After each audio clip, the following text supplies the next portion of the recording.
been told not to judge a book by its cover, but I live by a different adage.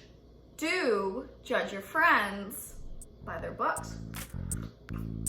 Oh, that's hot.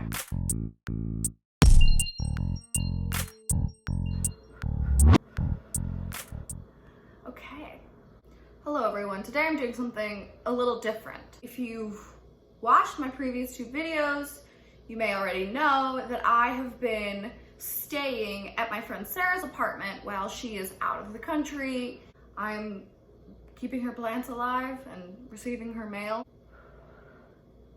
And though it's been really great for me, it must, unfortunately, come to an end. Sarah returns next weekend, which is great for her. I'm sure she's excited to get back home, or as excited as you can be to return to a pandemic-ridden country and some half-dead plants. I'm kidding! The plants are alive. They're fine. The pandemic is real, though. Anyway, I'm sure that Sarah is happy to return. It just leaves me in a bit of a predicament because I haven't had time in the month that I've been staying here to read any of her lovely books. And she really does have a great collection here. A lot of books on my to-be-read list, my TBR. And wow, with the week I have left, I could maybe knock out a few of them if I'm feeling really ambitious. I don't like feeling rushed, and I really don't have the time to fully explore everything that this book collection has to offer. So I got to thinking, and I thought, how bad could it be if I borrowed one or two books and took them with me wherever I go next? Maybe more than one or two books. What are the odds that she even notices they're gone? I mean, really. Ah, my tongue is burned. And before anyone suggests that I am stealing from my dear friend who offered me a place to live out of the kindness of her heart when I was otherwise habitatless, to suggest that I would do such a thing as steal from her is blasphemy. I prefer the term borrow, because at least with borrow, there is an intent to give it back. Look, no one reads as many books as I do and doesn't come to the realization that it's the morally gray characters that are the most interesting. I advise you not to examine the ethics of what I'm doing too closely, particularly if you're Sarah and you're watching this. With that being said, I invite my audience to come along with me on this journey as I decide which of Sarah's books I'm going to steal, borrow, and read next. Like I said, it's a very nice collection. This isn't all the books that are in the apartment, but I thought this shelf would be a good starting point. Okay, so I'm gonna look at the top shelf here and pull a few that catch my eye. See, we've got some Hemingway, a well-loved copy of Catcher in the Rye. And look like this top shelf is a lot of the classics. Books with a good crack in their spine. I do love Melville, but I took a whole class on him in college and I think I got the gist. Oh, this one. These are the ones I pulled. We got Toni Morrison's A Mercy, Zora Neale Hurston's Their Eyes Were Watching God, and Middlemarch by George Eliot. Why did I choose these? Well, they're all written by some of the greatest and most well-known writers of all time. They all happen to be written by female authors, although that was an accident. Actually, it wasn't an accident. I tend to prefer books by women. I just relate to them more. That's my preference. Their Eyes Were Watching God has been on my TBR for a long time. This one was actually recommended to me by somebody, so it's about time I read it. Toni Morrison, I mean, I love Toni Morrison. Beloved is like one of my favorites ever. Her writing is just so full. There's allusions and lots of incredible imagery, and yeah, I just love her.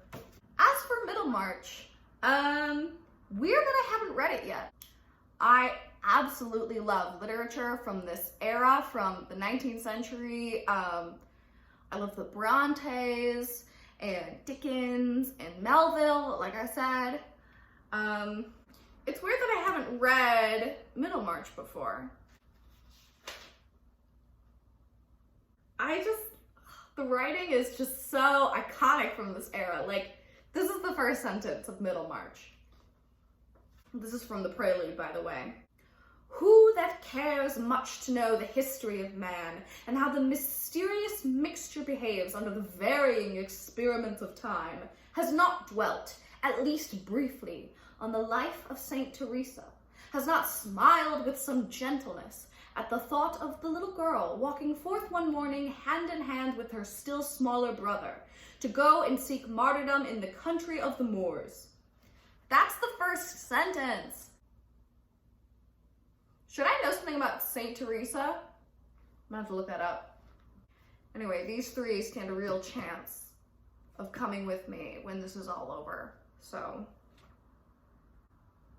Okay, now I'm excited to look at this middle shelf. Let's see, this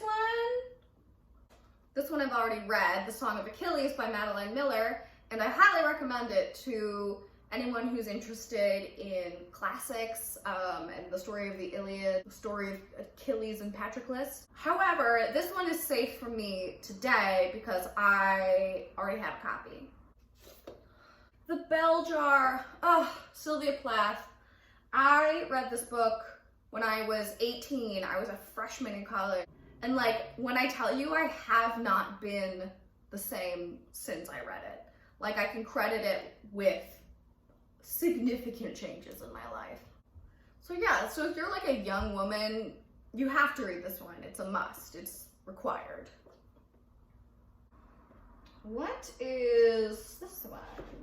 This is Stay With Me by Ayobami Adebayo. You know, I was always told, if you're unsure whether or not to pick up a book, read the first chapter and see if you like it. This one's luckily short.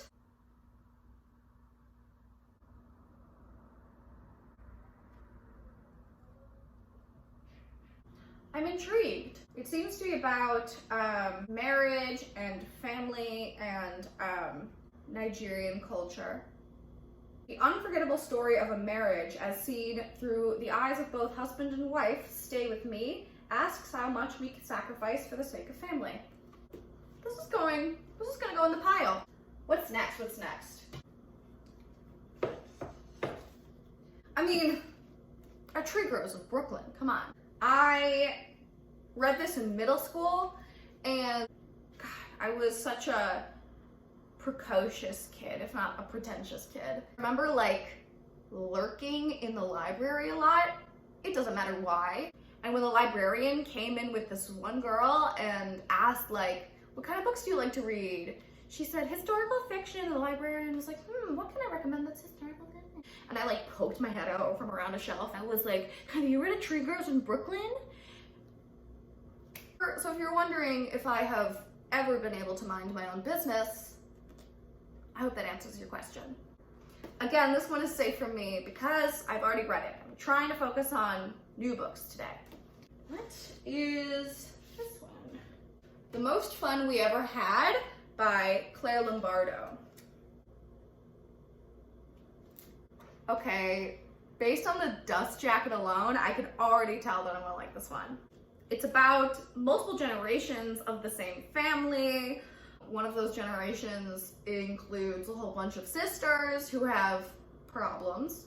As one of 3 sisters myself, I do know something about that.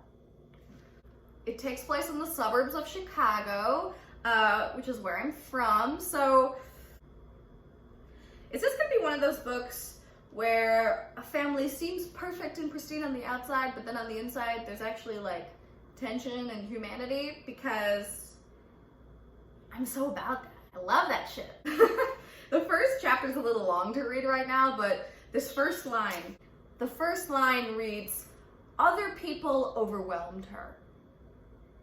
I get it. So yeah, The Most Fun We Ever Had. I'm definitely gonna have this one.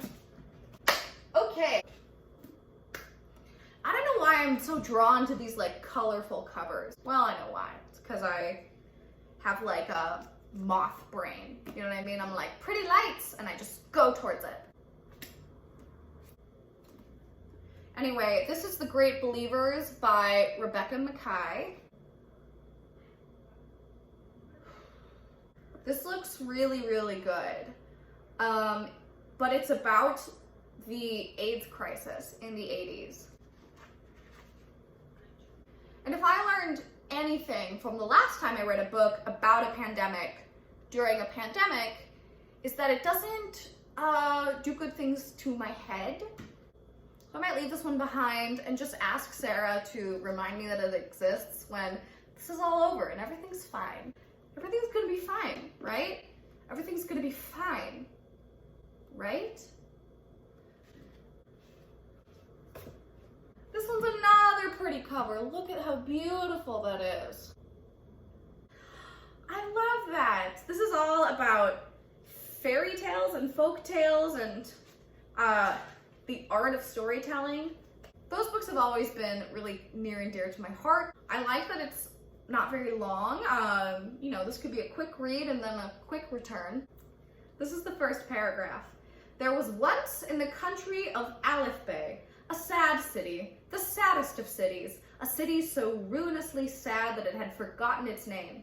It stood by a mournful sea full of glumfish, which were so miserable to eat that they made people belch with melancholy, even though the skies were blue. I love how folktales are written. I love the language that it uses. There's a little bit more flexibility with vocabulary, like glumfish. I don't know if that's saying that the fish are glum, or if glumfish is a kind of fish, but it conjures up such a wonderful image. Anyway, so you know I'm gonna add it to the pile.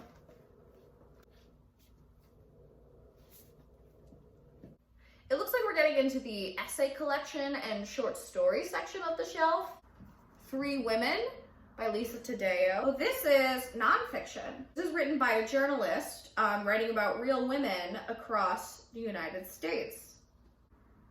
I really like that the women she chose to write about come from suburban Indiana, North Dakota, and then an exclusive enclave of the Northwest. Maybe this is just me, but I feel like as a lifelong Midwesterner, there aren't a ton of narratives that talk about the Midwest. I mean, I don't know, I don't see a whole lot of books or media in general that kind of explore what it's like to live in North Dakota or suburban Indiana. Anyway, I'm intrigued. Adding this to the list. Bad Feminist by Roxane Gay. It's appalling that I haven't read this yet. It makes me a bad feminist for not having read Bad Feminist. That's an automatic add. I'm intrigued by this one, Body Horror, Capitalism, Fear, Misogyny, Jokes. It looks like it explores women and women's bodies and how they're commodified in media. I like these little illustrations in there. I always love when really rich, thoughtful, intellectual texts can include jokes or cartoons or things that make it more accessible to the reader and more fun for the reader and remind us that not everything has to be this hard and clear line between highbrow and lowbrow. And I'm gonna add it to my list. The Group by Mary McCarthy. This seems to be another book about young women growing up and finding their place in the world. I'm absolutely a sucker for those kinds of narratives. Like, maybe something about me? I don't know. Based on the cover, I think it takes place in the 60s or the 50s. I'm intrigued, so it's going on the list. Next we have Mikki Kendall's Hood Feminism, Notes from the Women That a Movement Forgot. As I'm reading through the first chapter here, I'm reminded of how timely this topic is, not just because of the national conversation, but because of the election that's about to happen. And I can't help agree with this assertion that there's a blind spot in modern day feminism, specifically a blind spot relating to racial politics and class politics. I'll read this first sentence. As debates over last names, body hair, and the best way to be a CEO have taken center stage in the discourse surrounding modern feminism, it's not difficult to see why some would be questioning the legitimacy of a women's movement that serves only the narrow interest of middle and upper class white women. Anyway, clearly I'm intrigued. When was this published? I think it was published this year, so very timely, topical, and filled with probably the most up-to-date information that we're gonna have. And now it's thundering. My pile's really starting to grow. Shit. But I haven't even looked at the third shelf yet. Let's do that. Poetry. Again, I'll leave aside the poetry for now. I am more interested in novels, and I have enough essay collections at this point to keep me very busy. Because I feel like I have to mention it every video. Please read The Diviners by Libba Bray, or anything by Libba Bray. Please. This, E. Lockhart's We Were Liars, I've seen on a bunch of best books list. I don't know if that's what they're called. I've read some E. Lockhart before, but not for a long time. The dust jacket doesn't give us a ton of information.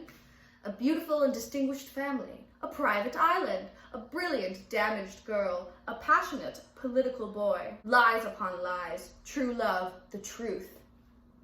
Well, I'm definitely intrigued. I do love a good secret at the heart of a rich and prosperous family.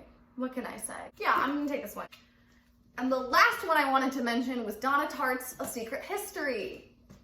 It's weird because I read The Goldfinch by the same author a few years ago when it was getting a lot of buzz and excitement. This is her other book, and it came out, when did it come out? It came out in 1992. This book is older than I am. But believe it or not, it's been getting a lot of hype on TikTok. That's right, I am on TikTok. I have seen the kids talking about this book.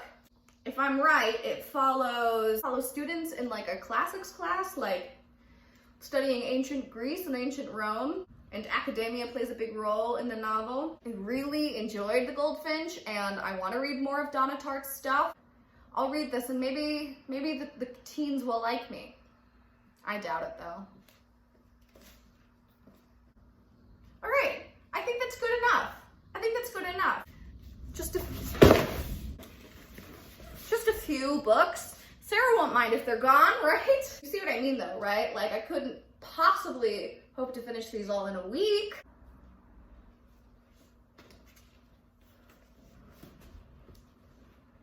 Now I could load these into my car and take them off to anywhere I want to go and spend as much time reading them as I want. And yeah. All right, if you've watched this long, I'll let you in on a little secret, which is that I did ask Sarah permission before I filmed this video. Book collections could be very personal things, and I just wanted to make sure she was okay with it. But she doesn't know which ones I want to take. Realistically, I might have to make this pile smaller, but I don't know how I'm going to do that. Have you read any of these? Did you like them? Did you hate them? Do you have any tips for how I should film this video so there isn't always a shadow falling over my face? Let me know. I'm still going to try to post once a week if I can. And yeah, it's been really great to see, you know, the tens of people who are engaging with the videos already. I hope to grow this channel, so please drop a like or share this with someone you know. I have a lot of really cool content planned out, and I'm really excited to kind of venture forth on this project. Yeah, thank you everyone for watching these and for being book lovers. I told my therapist, I was like, listen, 60 views might not be a lot by YouTube standards, but it is more people than have ever listened to me talk about books before, so I call it a win. And maybe one day I'll have to film a follow-up video on these books. All right, that's it. What's all she wrote? Bye. Some say